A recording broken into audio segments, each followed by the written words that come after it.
Yeah. Let's talk about this developing political situation in Scotland. Scottish man. Yes, hallelujah. Scottish history. So, all right, well, just give us your opinion on Yeah. it. Of course, when Nicola Sturgeon stepped down and it was Kate Forbes or Humza Yousaf, and the job, obviously, of First Minister went to Humza Yousaf.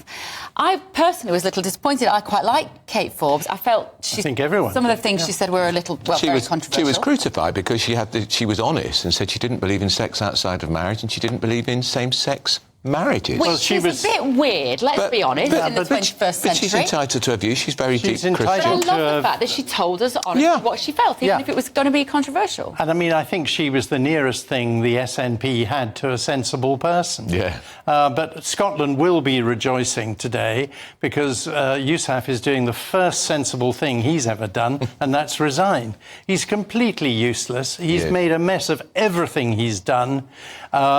And the SNP are responsible for doing huge damage to Scotland, which is far worse off than England because of the SNP, nobody else. The SNP are to blame for the appalling decline in education, the rising crime, the terrible drug deaths, and also, which as a Scot I find deeply upsetting, the way the SNP have fuelled not just sort of friendly rivalry, but deep hatred for the English.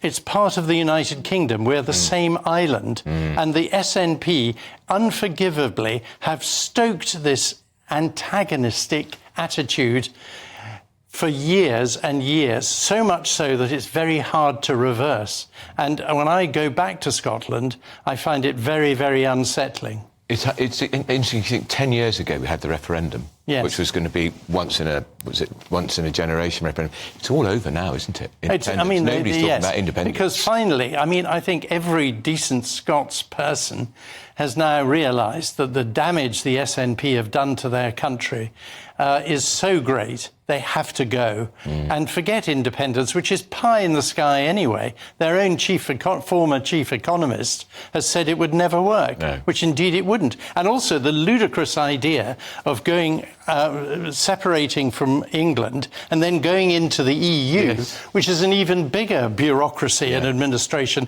that would cause them give them much less independence. And what currency would they? And what currency would they have? Well, I don't think they'd have any currency because they'd run out of money by then. We shouldn't forget also the mad law they brought in just a couple of weeks ago, which is, what is it now, 12,000, 13,000, 14,000 people, you know, this new hate crime law, and also their position on gender. Yeah, I mean, both of them are absurd. Yeah. They're not focusing on the fundamental issues that affect everyone in Scotland.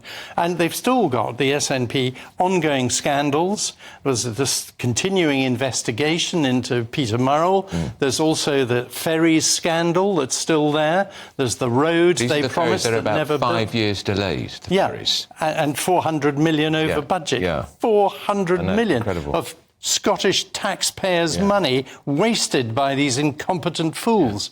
And doing a partnership with the Greens was also crazy, because the Greens, if possible, in Scotland, are even crazier than the SNP. I know it's hard to believe.